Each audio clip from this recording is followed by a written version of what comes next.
All right, we are live. All right, welcome everybody to House Energy and Digital Infrastructure on the 29th of January.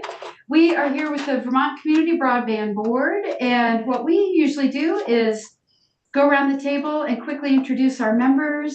Then we make everybody in the room introduce themselves and say who they're here representing today, and then we'll turn it over to you for the record. Okay, so I'm Kathleen James from Manchester. Campbell from St. Johnsbury, Essex. Richard Bailey from Lamoille 2. Chris Morrow, Wyndham, Windsor, Bennington. Michael Southworth, Caledonia 2. Christopher Howland, Rutland 4. Dara Torrey, Washington 2. Graham Klepner, Chittenden 13, Burlington.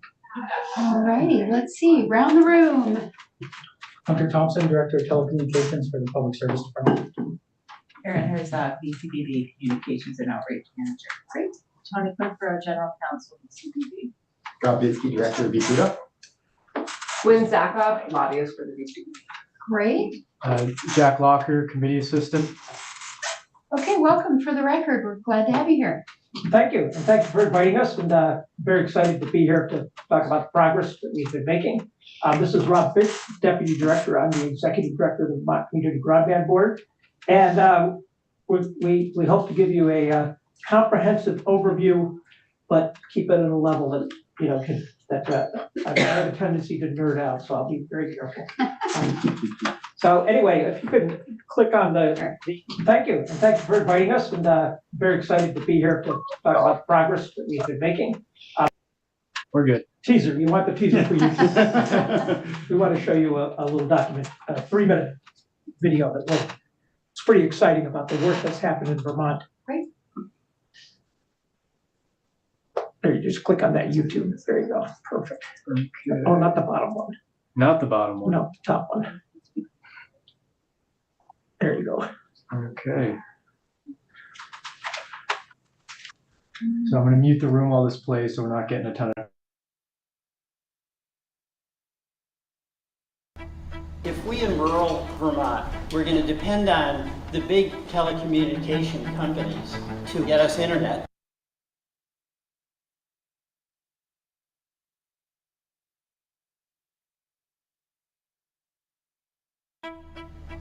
If we in rural Vermont, we're going to depend on the big telecommunication companies to get us internet, we'd be waiting until our grandchildren had grandchildren.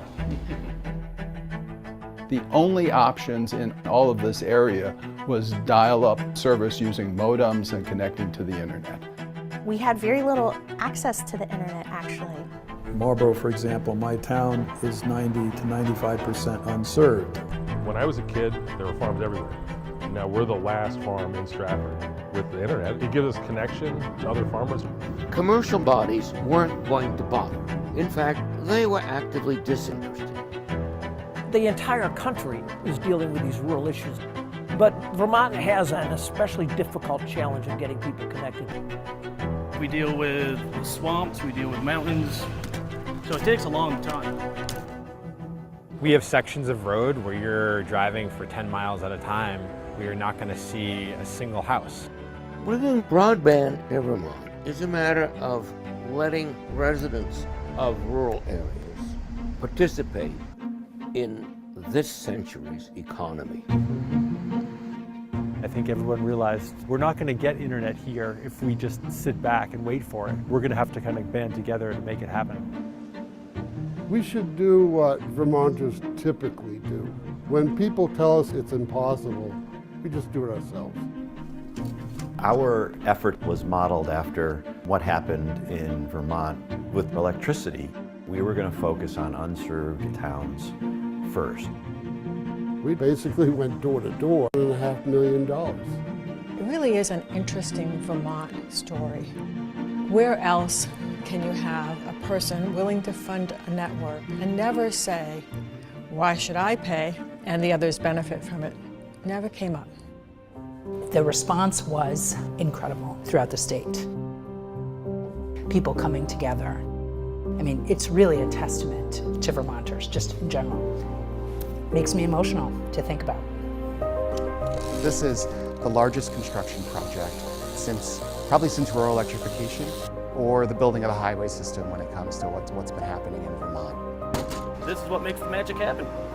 Today, the digital divide is the economic divide. It really has become one of the most important equity issues of the day. People who lived in rural areas, the frustration that they felt was palpable. People felt as though they were second-class citizens, but also now hopeful that there would be a change. Building community to solve a problem. That is the Vermont way. That's why I like calling them community broadband networks. These aren't just fiber networks. These are community networks. They made it happen. You made it happen. So congratulations. 3, 2, 1.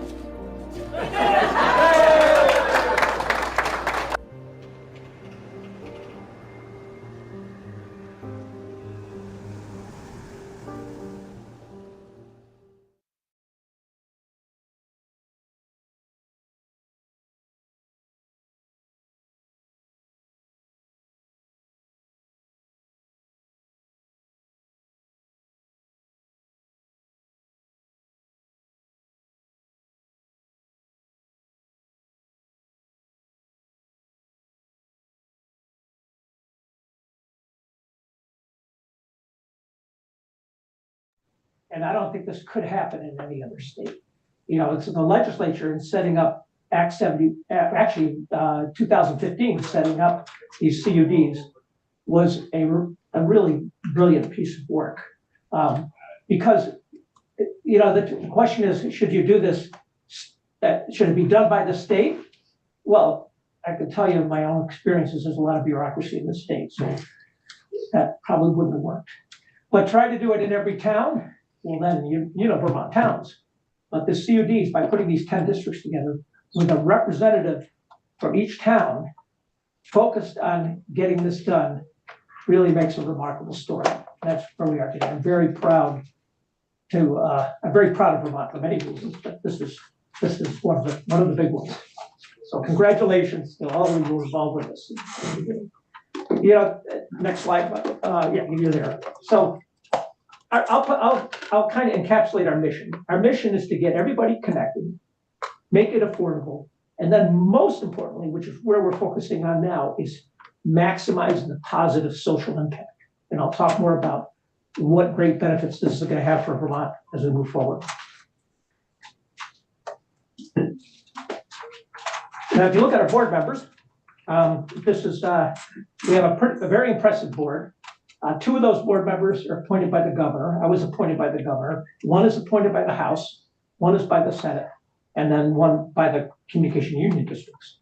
This is our board of directors. Patty Richards, Dan Nelson, and Brian were both from the electric utility industry, so they know project management well. They know the poles and wires. Laura, of course, has been one of the early ones who really pushed this to make it happen. So. And then our newest board member is Sarah Hoffman. Again, tremendous amount of experience. She had worked with the PSD. She's very highly respected in Vermont, and I will even tell you, nationally, she's certainly known in the Boston area. So our intent is to develop the public resources and get broadband and the mechanism to support the CUDs. We're here, Vermont Community Broadband, to support the CUDs, along with getting fiber access to every address in the state. We support the policies and program. We provide the technical, financial, and other advice we need that's needed for the CUDs to start up. So we have a very competent team, part of what you see here.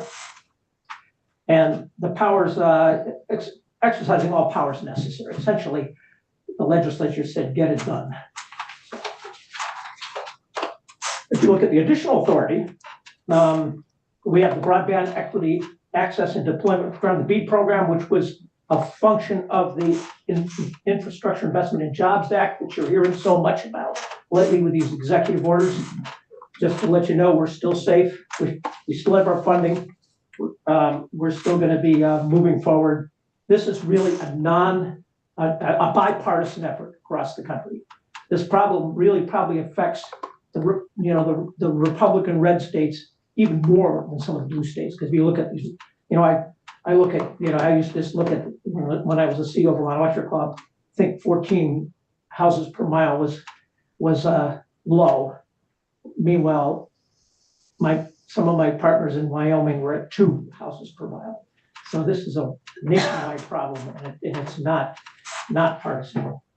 We have Northern Borders Regional Commission grant, capacity grant, economy grant, some of the legislation of broadband financing program that was approved in 2021, the creation of the CUDs, 2015, the restoration of $30 million in match for the federal grants.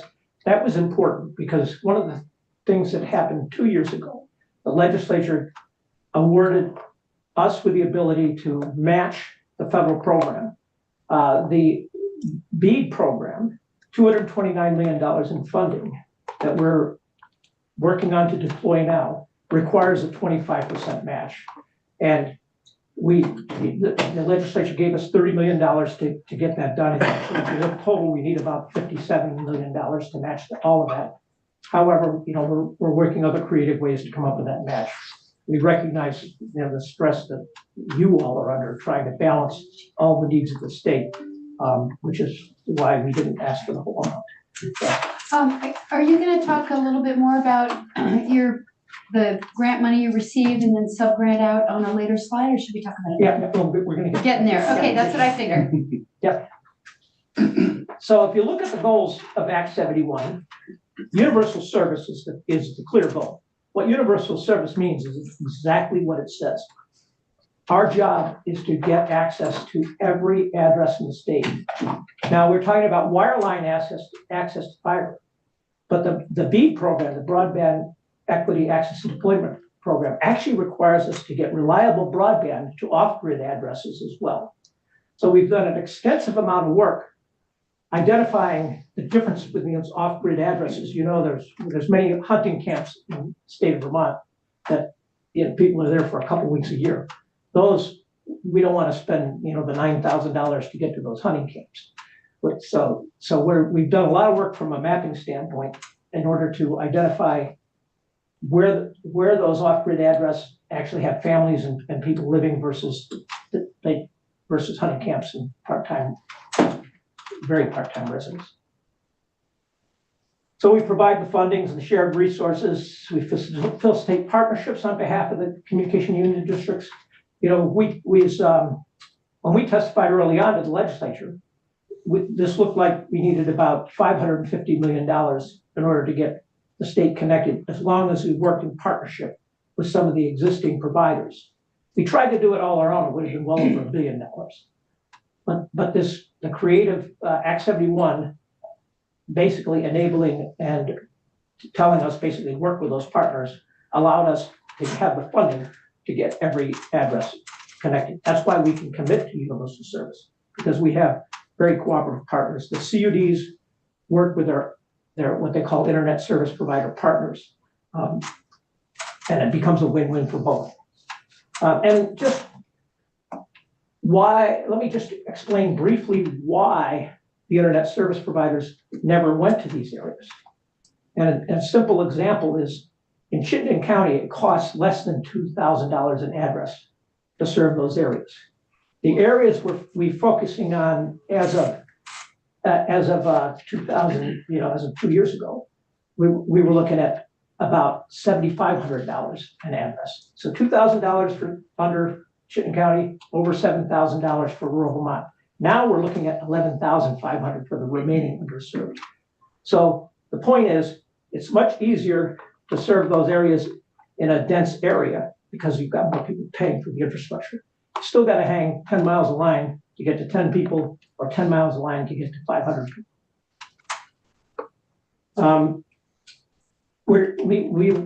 And I'll get to more of the societal benefits of this program, but that is part of our role, is to maximize societal benefits, which is ensuring all Vermonters benefit. Because if you look at the digital divide today, it is the economic divide.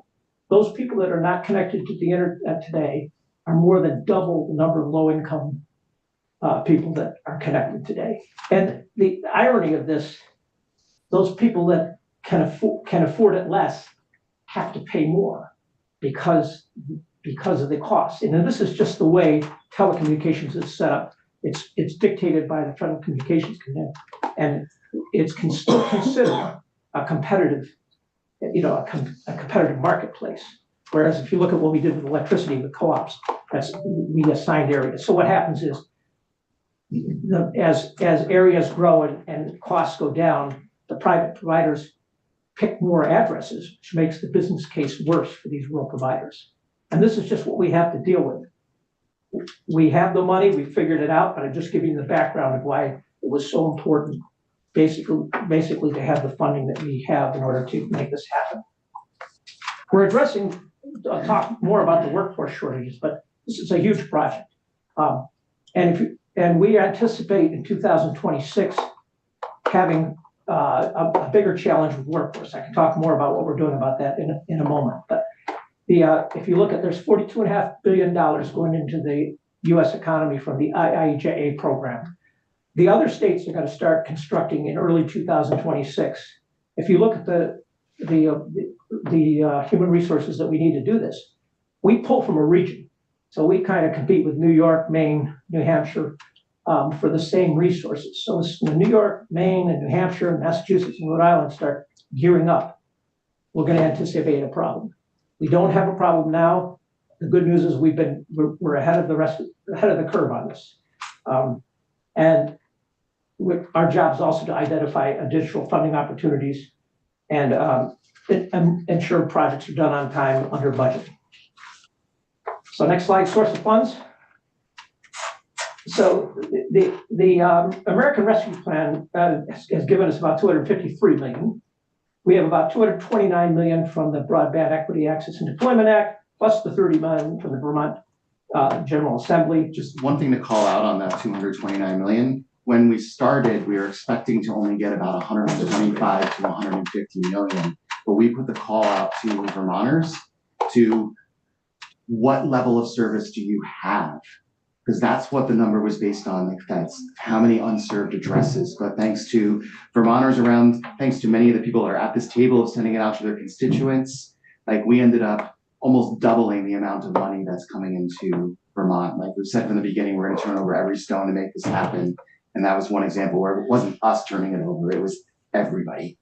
Yeah, thank you for bringing that point up, because that is really a good testament to Vermont again.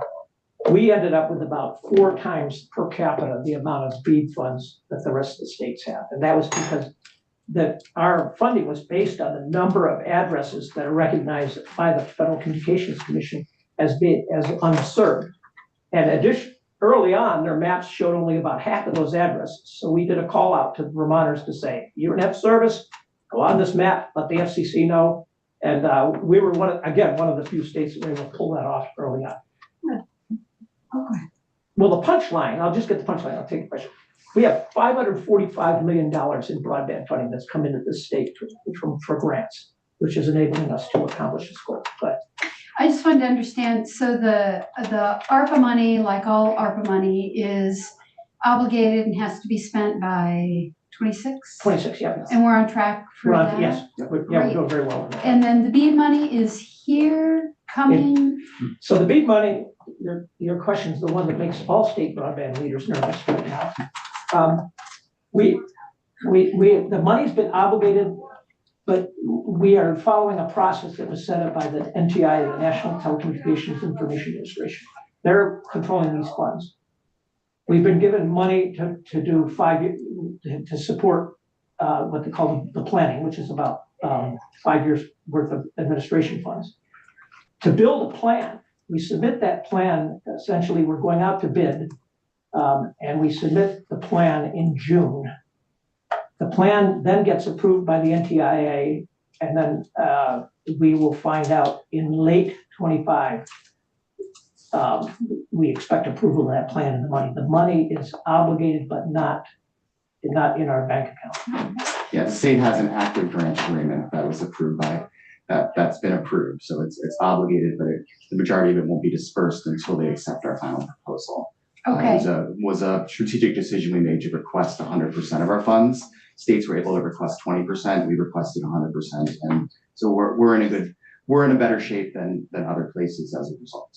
Because we heard a little bit of testimony earlier today that it sounded like there was a little bit more uncertainty because of the equity components of with the executive orders and the equity components of the BEAD monies.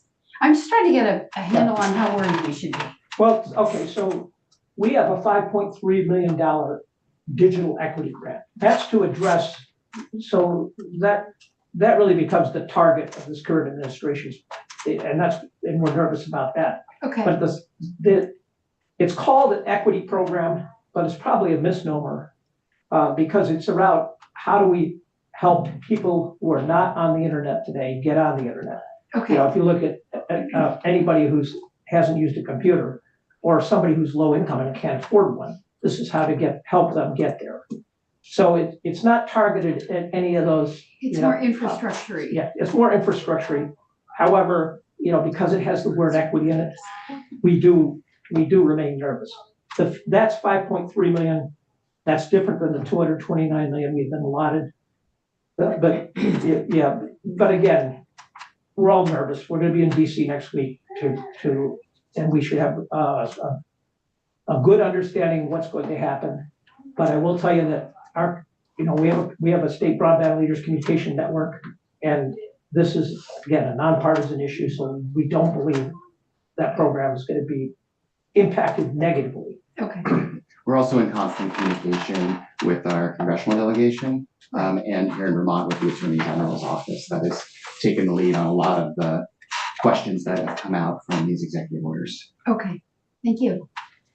So if you look at the grant programs and the grantees, you've got all your programs on the left, and the grantees that we've issued it so far is on your right.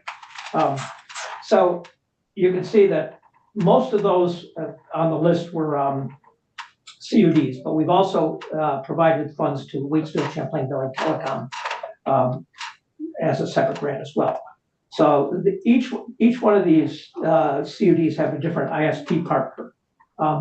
Some multiple CUDs have the same ISP partner, but they're all independent, and we can talk about it.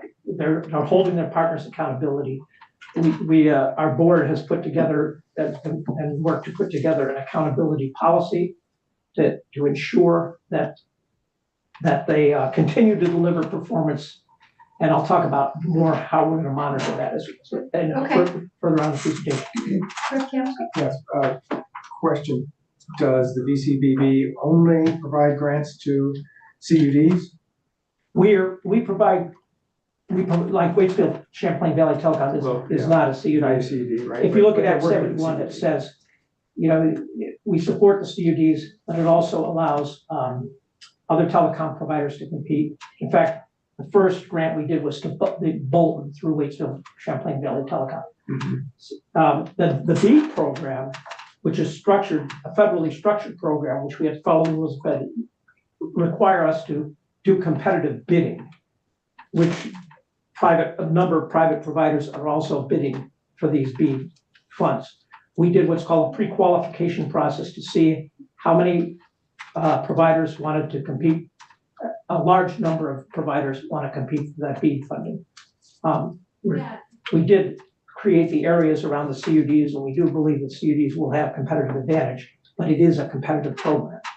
We made sure to recognize the Vermont values put forth in Act 71, but it is a federal program, so we're making it as Vermonty as we can, make it be effective.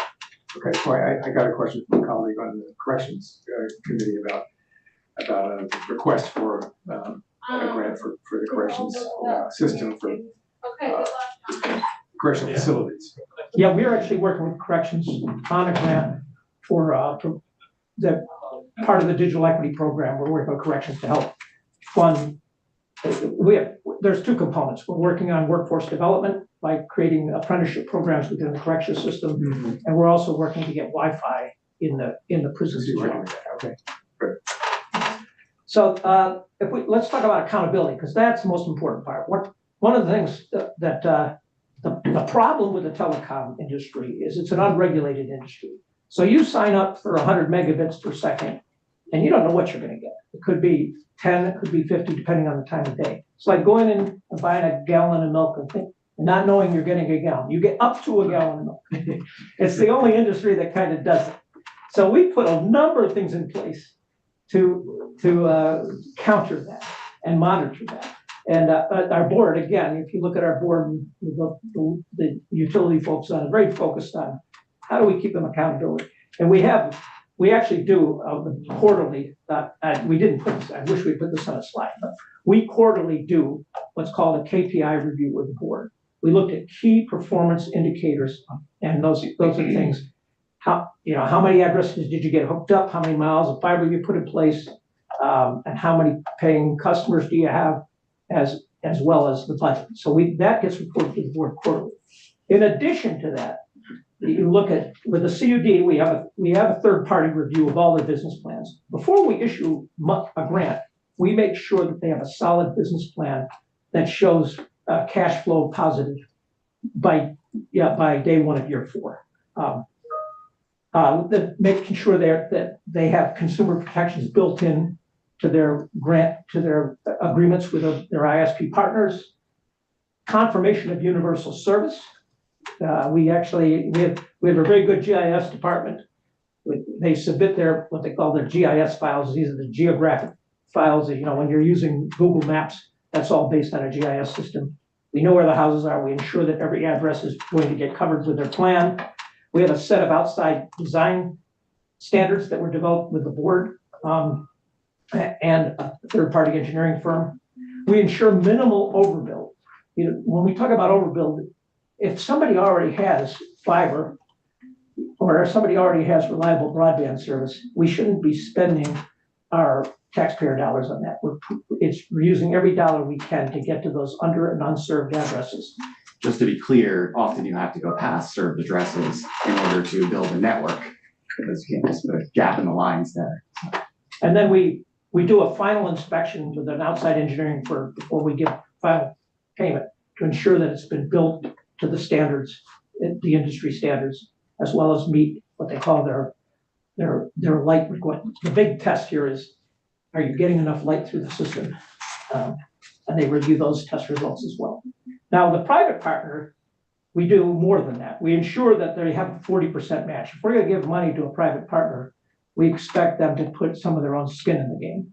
So a minimum of 40%.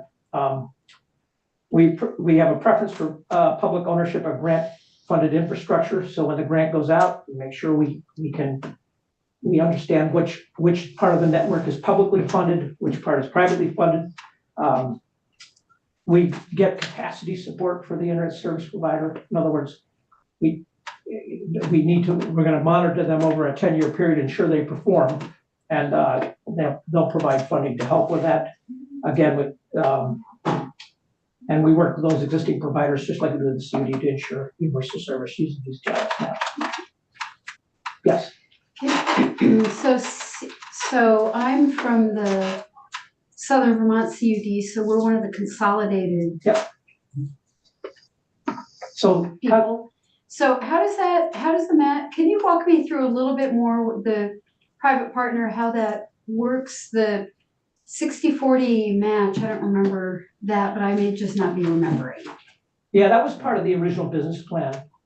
In other words, if the project costs $10 million, we expect them to put in $4 million minimum, which Consolidated put in more than that. And we'll provide the other $6 million in grant funds.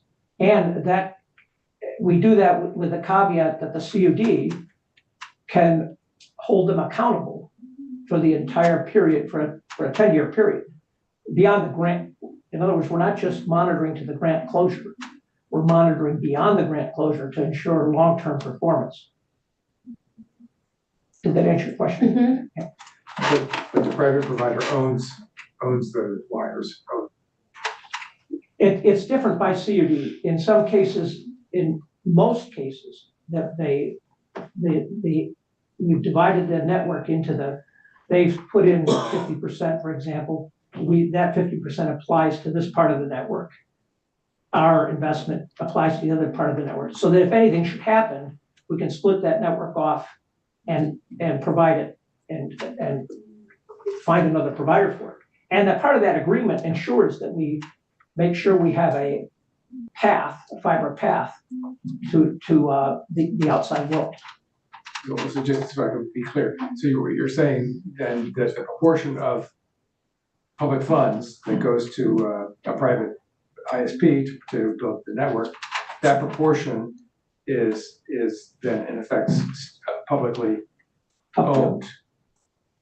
Yes. In perpetuity.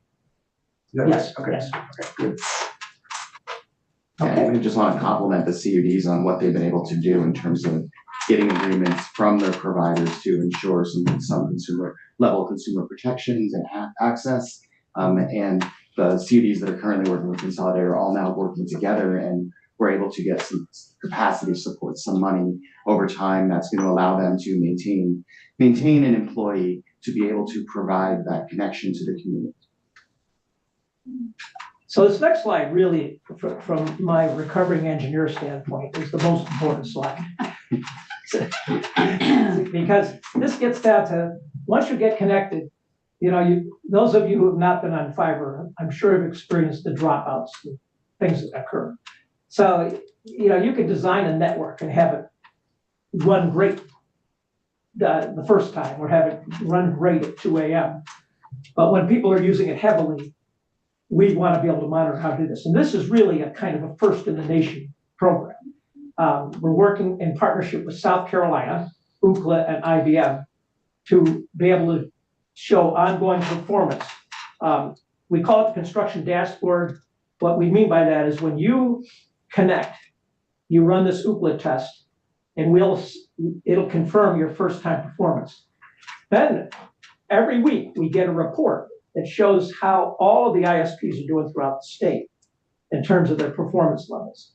So if you're telling us you're getting 100 megabits per second, and we see these little hexagons are down to 28 acres. So it keeps that, we're very careful to keep the data anonymous. But if we look at a 28-acre stretch and we see they're not getting performance, we're going to drill down and figure out what's going on. We're going to reach out to that provider and say, well, how come these 6 hexagons up here are having poor performance? Now, from an engineering standpoint, what happens is these things go out to, the fiber goes out to what are called OLTs, and then split out to all the end customers.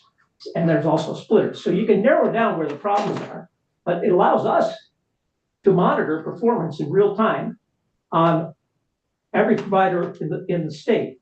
Now, we contractually, we have agreements with our grant partners, but we're also, this is going to, I'm pretty excited about this, because now we can even monitor and report for those folks that don't have grants with us. And so if we see problems, we can report them. When is this coming online? We're finishing up now. I would say it would be it will be online by March. And is this something that consumers can see, or is it just in your office? We haven't, our office can see it. I'm not sure about showing the consumers. We haven't talked to our board yet, but it's possible because it's been anonymized. Mm-hmm. But we'll have to find someone to influence the board on that.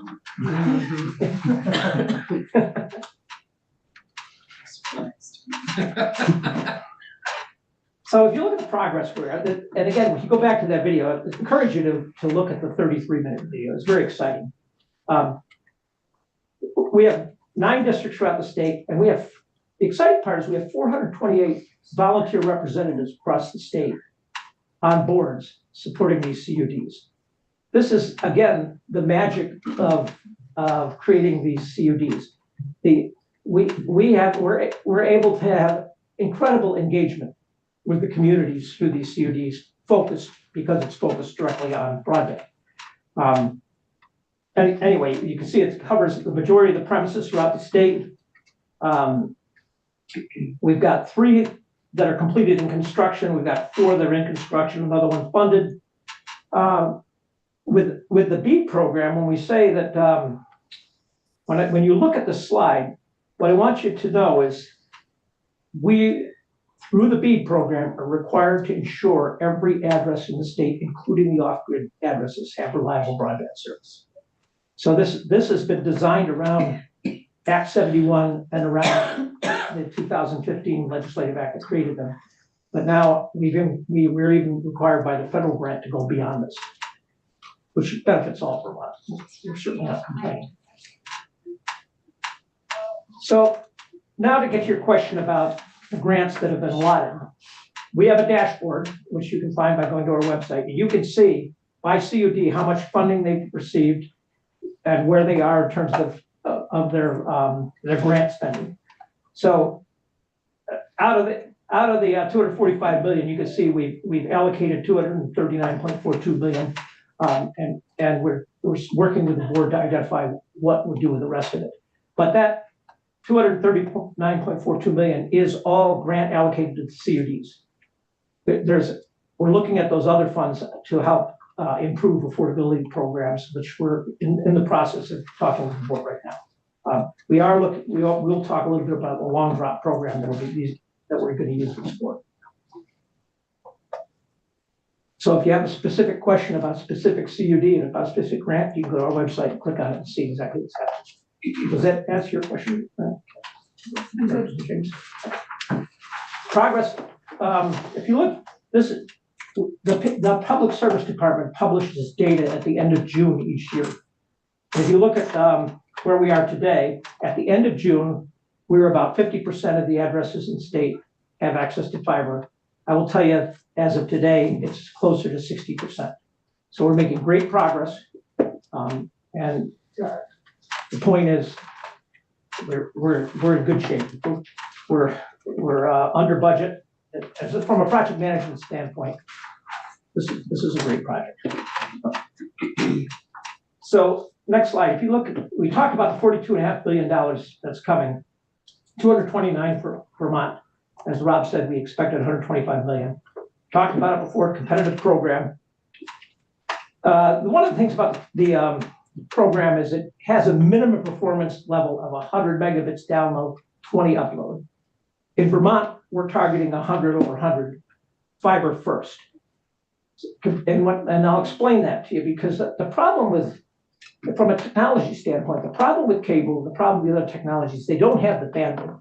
You know, if you look at a piece of fiber, it's the size of human hair, and it can carry about 30,000 times the amount of data that a cable can carry. It's amazing what can happen when you work with light. And you know, a couple of months ago, I was down in South Carolina, and you know, you saw this big data center, huge data center with all this security. You go in and there's four little, they look like PVC pipes that go into your house. These were 4,000 and 6,000 mile fibers under the ocean, transmitting all the data from these countries over these little fibers. It's pretty miraculous. So anyway, the 100 over 20 is what cable systems are capable of. They aren't capable of 100 over 100. But Vermont, since the legislature established a fiber first goal, Vermonters are going to get. This is a I'll call it a future-proof technology until we discover anything better than light. So when I was the CEO of Vermont Electric Co-op, we were using fiber that was put in the 70s, and it still operated flawlessly. More data, if you want more data, you just change the electronics, split the light into different wavelengths, and you get more data. So it really is a timeless investment. And I hate to see money go to any other technology, personally. Can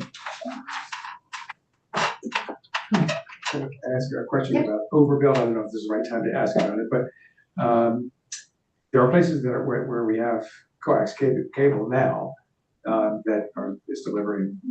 I have cable. I got a line extension during COVID, so I get 100 over 20 probably. Will my CUD, NK CUD, ever be able to overbuild to connect me to cable, or do I have to wait until the cable company decides to change from coax to fiber? I'm sorry, we should let Director West, but I'll see if I want to add something. I just want to object to the term overbuild, although it is in the law that says that CUDs can only minimally overbuild. But telecommunications broadband is largely unregulated, which means that providers are regulated by the marketplace and consumers. And that's where you get competition, which drives down price and improves quality, in theory. Some people say that there are no markets or failed markets in rural Vermont. So the concept of overbuild was something that the unregulated national telecoms have introduced. They don't want to be overbuilt, even though they want to be regulated by the market. Yeah, I don't know that I answered the question. Well, I just wanted to I'll object to that parse term. that a little further. If you look what's happened, the 1996 Telecommunications Act in Washington, 2004, there was a Telecommunications Act where the private providers said, free us from regulation and we'll make sure everybody gets this fiber broadband. So it was a failed deal. And you see, the lobbies have spent billions of dollars lobbying our Washington folks to make sure that they can continue. Like any other, if you make an investment in an asset, you want to get as much money out of it as you can. So they're going to want to extend this cable as far as possible. I personally told the cable providers, if you don't have fiber out here, I said this in 2022, you're going to get overbuilt at some point. So the reason I say that, and I'm closing the answer for you, is these are the requirements of the grants. However, in these business models, they go cash flow positive after year 4. At that point, now they can use their earnings. This is the beauty of, by the way, of having communication districts, because they're not paying a profit. They're going to reinvest that money to go after those cable systems. So, okay, so you're saying the CUDs will be cash flow positive, and then they'll have the funds to invest in expanding the network, even into places that are marginally served by cable. And I vote, by the way, because we're doing this, I won't mention any telecom providers' names, but the other telecom providers who might have been waiting for several years to build fiber are getting it all done in the next 2 years because they know it's coming. So it just by introducing this competition to these rural areas has forced a lot of these providers to say, okay, we're going to build fiber. The data shows nationwide that if you overbuild fiber on a cable system, by year 10, you will be out of business, the cable system, because fiber is so much better. I'm sorry. All right, so the construction technique was a messenger, a steel or aluminum messenger, a conductor lashed together. Does overbuild then mean your fiber is over lashed on that existing support cable or messenger? That is physically how it happens. However, when we talk about overbuild, we're talking from a federal standpoint. We're talking about if a home or business already has cable, then we shouldn't be using our funds to fund overbuilding that cable. Just to clarify one thing on that, if it's overbuild and it's a new provider, so it's one of the communication districts, it's going to be another line on the pole. So it's not overlashing. What some of the incumbents can do right now, since they're already on the poles, they avoid some of the make-ready costs. They can overlash their current copper, using that copper kind of as the guide to get to the customer. Right. So, but from your question standpoint, it's about the residents and if they already have service. The overbuild refers to the passing by somebody already served to go down the road to somebody who's not. Yeah, that's correct.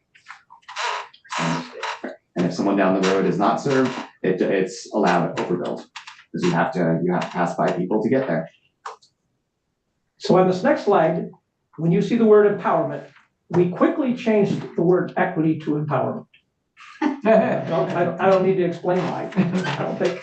But so we're not using the word equity anymore.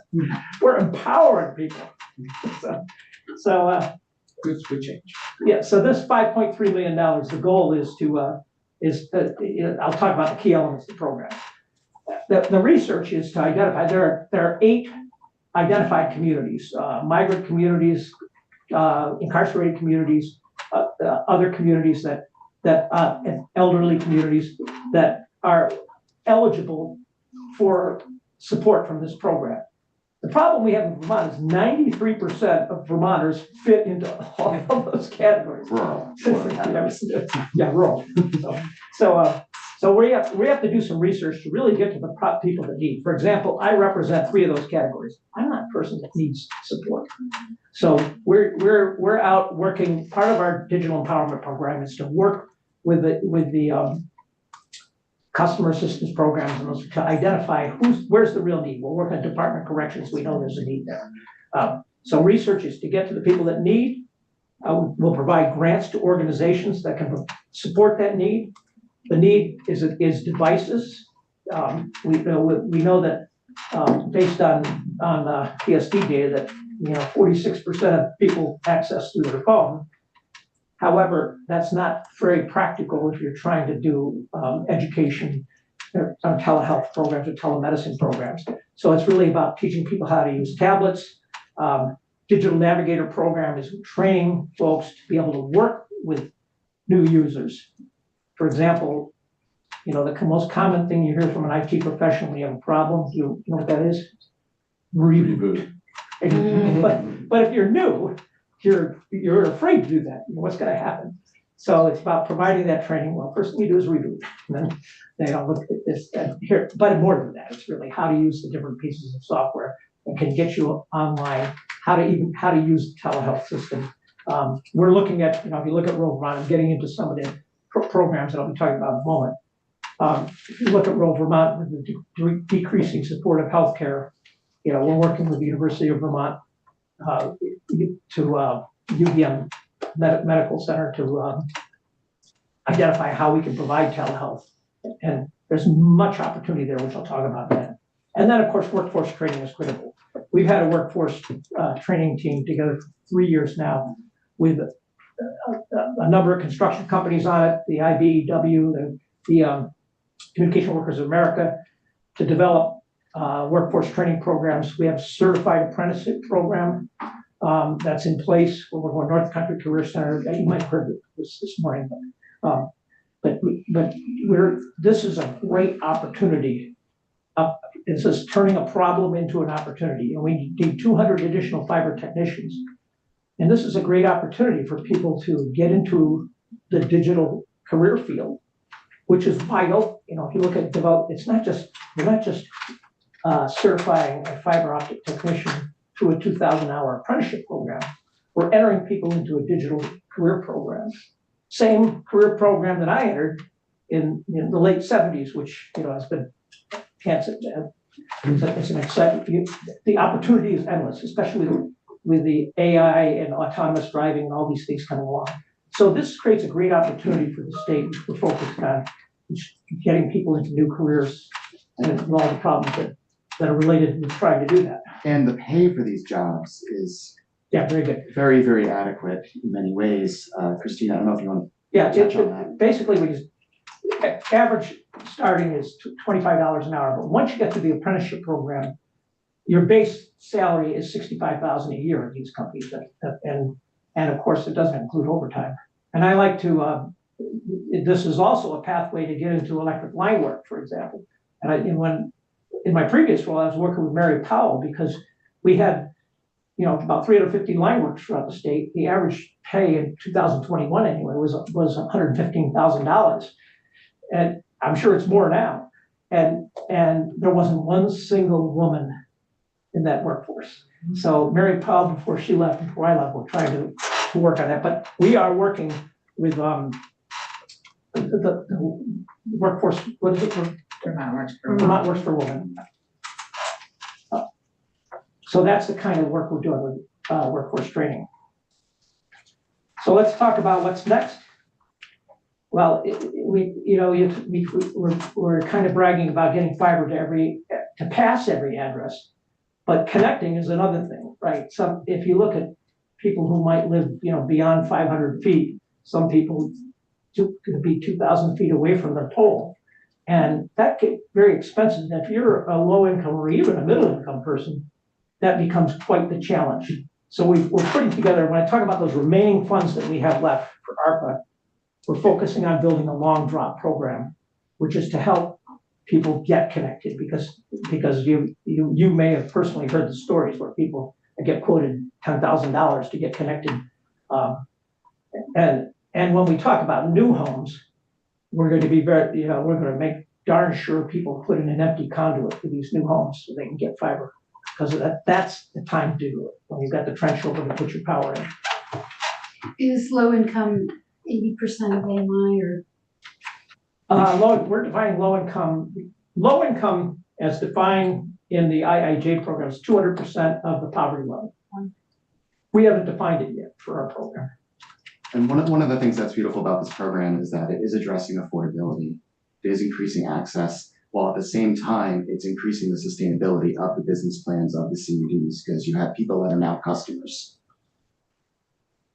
And we're also exploring flexible financing programs as well, to help the CUDs to achieve some of those goals that may not be supported by the grants. For example, you talk about how they can get to a address that was classified as overbuild. Well, you can get short-term financing to make that happen. And then by year 5 or so, when they have to pay it back, now they have a paying customer that helps pay back financing. So these flexible financing programs will be very, very helpful. Not sure how to do it, but we're looking at it. So let's talk about all Vermonters. I'm going to kind of give you an example for each one of these. From a public safety, national defense standpoint, 37 adjutant generals. I met with General Knight from our state, but there's 37 adjutant generals who signed onto a program, the National Integration of Time for the Resilience of Operations, NITRO. And what that means is, right now, our whole military is being run on satellite. And those satellites can be easily taken out. So from a defense standpoint, fiber is pretty impervious. It's even impervious to electromagnetic pulse because it's light. So great from a national defense standpoint. Energy and climate, if you look at our grid and the goal to get to 100% carbon free over time, well, a large part of that is transportation. If you take a Tesla Vivian truck, for example, and plug it in to charge it in 20 minutes, that's equal to 750 homes plugging into the grid all at once. I actually charged my car at a Tesla charging station in Williston, 250 kilowatt station. That's 125 homes plugging in all at once. So clearly we need to be using fiber to deal with those issues, those grid issues. Health, telehealth, I don't think I need to say too much more about telehealth. That's an incredible challenge for rural Vermonters. We talked about workforce. Teleeducation, if we looked at what happened in COVID, where 20% of people couldn't get access, the students, obviously is very critical, especially with some of the, I don't get into politics, but anyway. Farming is tremendous opportunity for smart farms. And studies have shown a greater than a 30% reduction in nutrient application when you move to a smart farm. So when you look at our phosphorus runoff issues and those kind of things, this can be a real benefit to Vermont for that. And then Don't forget about the magic goats too. What? Using like geofencing for taking care of everything from, who knows, maybe even the state house lawn or the ski resorts. Just one of the innovative uses that are out there right now. Tracking of goats, yeah. Yeah, they have a collar, you know where they go. Wow, who knew? There's a lot of things out there, it touches everything. And then basic social connections, right? That's how we connect to our social world right now. As an elderly person who might be, stuck in their home, they can communicate with their kids. Yeah, so I just wanted to ask about CUDs working with the utilities, the electric utilities, because the electric utilities, as you mentioned, are deploying fiber also to control their substations and whatever, control demand. So is there any overlap there? Not overlap, but overlap. And is there anything that the CUDs are working with Yes, in fact, Velco's been a key partner in getting these access, because we don't want to build, middle mile fiber networks where there's already existing fiber. So a lot of these CDUs are using Velco fiber for that mid. That's also Velco is building fiber to their 150 kilowatt above solar fields. So that's an integral part of the system design. And we look, our third party engineering looks at that to ensure that we're optimizing the existing fiber. Okay, great. I had another question, but I don't remember what it is, so I'll ask it later. Yeah. Christine, what is the durability of that wire? Tree falls on it. I don't know, does it break? Does it stretch? And how's the fix on that? Is it an easy fix? Well, you asked a very interesting question. Because I think, so let me just start saying, when you see, from my previous experience, the fiber line is the lowest line on the pole. So typically when a tree comes down and takes out a couple of poles, the fiber doesn't break. Fiber's very strong. We did demos where we actually took utility trucks and pulled the other trucks with fiber. Fiber is very strong, because of its encapsulation, the way it works. So it's very strong. But however, if it does break, it does require work. That's why we need these fiber technicians. And part of that is making sure, as we move forward, which we're focusing on, our board is focusing on, is making sure that these telecom providers are part of our emergency response system, emergency operations when we get a storm. We want to make sure that telecom is there, because I will tell you, telecom is even more important than electricity today. And I say that because back when Sandy was moving up the coast, we were doing a federal meeting. When I was CEO of the electric co-op, we had a very advanced fiber system, very advanced substation monitoring, what they call SCADA. And they told us to be prepared to lose your telecom system. And I looked at my staff, we turned white, because everything is so automated. You need to have telecom to restore your power.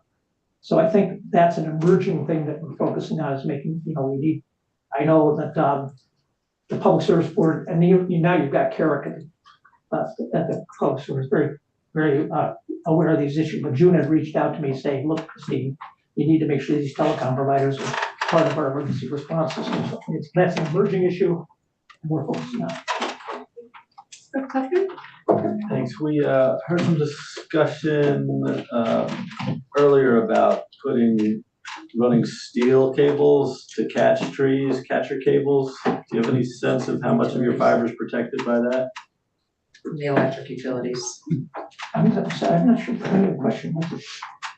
Steel cable to trees? No, run across the top of the utility poles to catch trees before they take out the electricity and the telecoms. GMP, Mike Burke. Has that? Was talking about hardening of the lines and the steel across. I think Rep. Kleffner is asking, will that also protect? Yeah, of course. Yeah, because fiber's on the lowest line. I'm not familiar. I'm sorry, I was not even familiar with that. I know it'll protect it. I wondered if you had any sense of what percent of the fibers is protected by hardened. I don't know the answer. I wasn't even aware. So I'll check with Mike Burke and get back to you. I apologize. I wasn't even aware that was going on. But, sounds like a pretty smart idea. Yeah, it does. Okay, so when we talk about additional, One more, Christine. Go ahead, no problem. I didn't quite understand Chris's question about if the house already had a service of some type of internet service, you go beyond that. Yeah. Can that person get on the new system?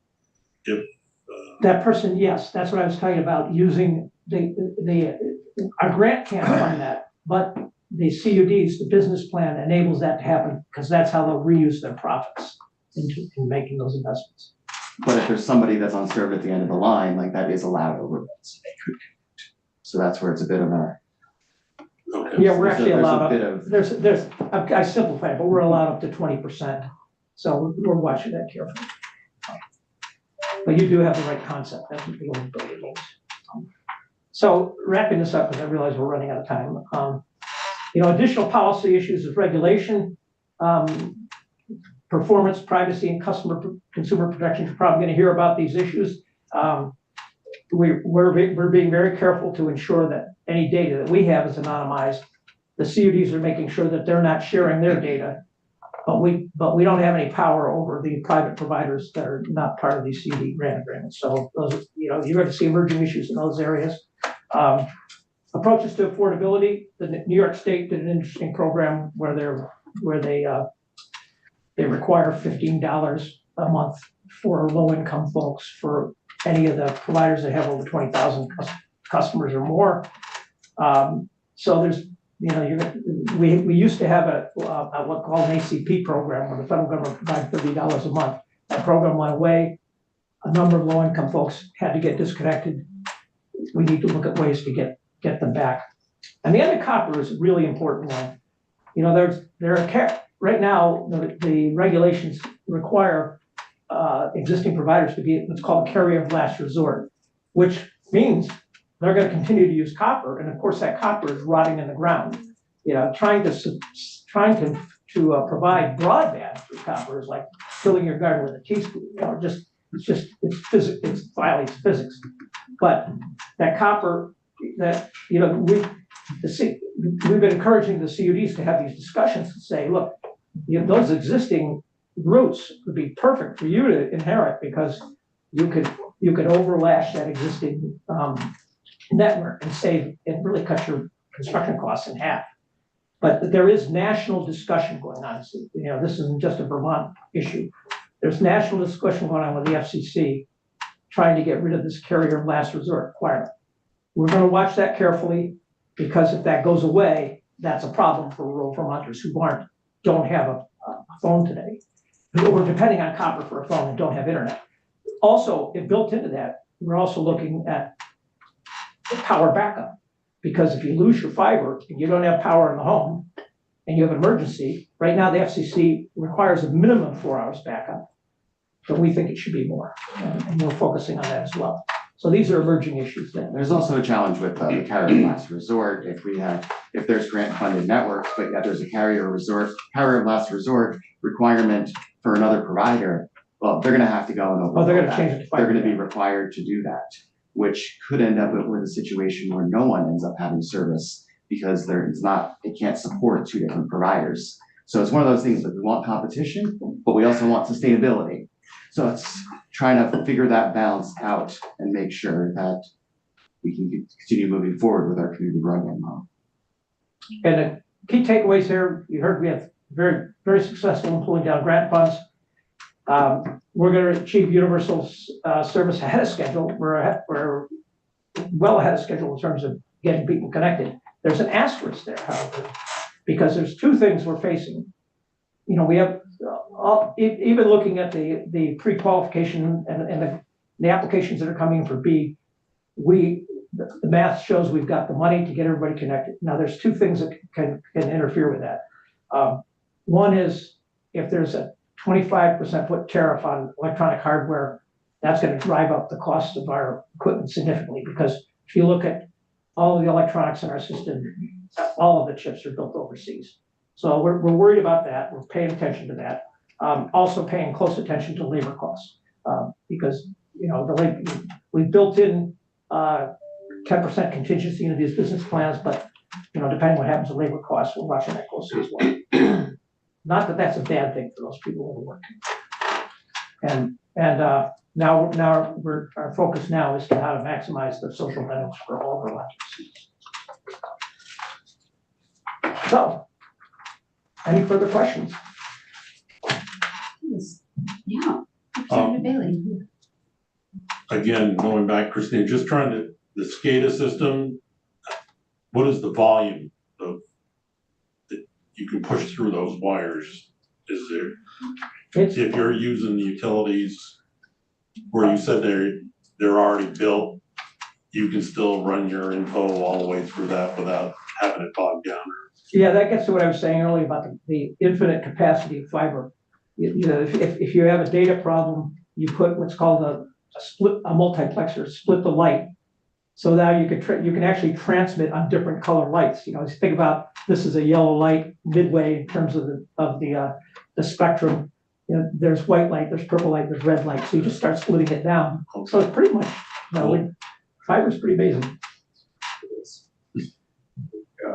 A previous colleague on the Energy and Technology Committee was explaining this to me also, and said, not only do you split it by color, you also split it by orientation in the cable. Yeah. Which just blew my mind. Well, there's been studies that show that, you know, there's all competition goes on the labs about how much data you get through a fiber. Yeah. So. All right, that was very awesome. Oh, thank you. So, yeah, thank you so much for coming. I think we can probably adjourn the live.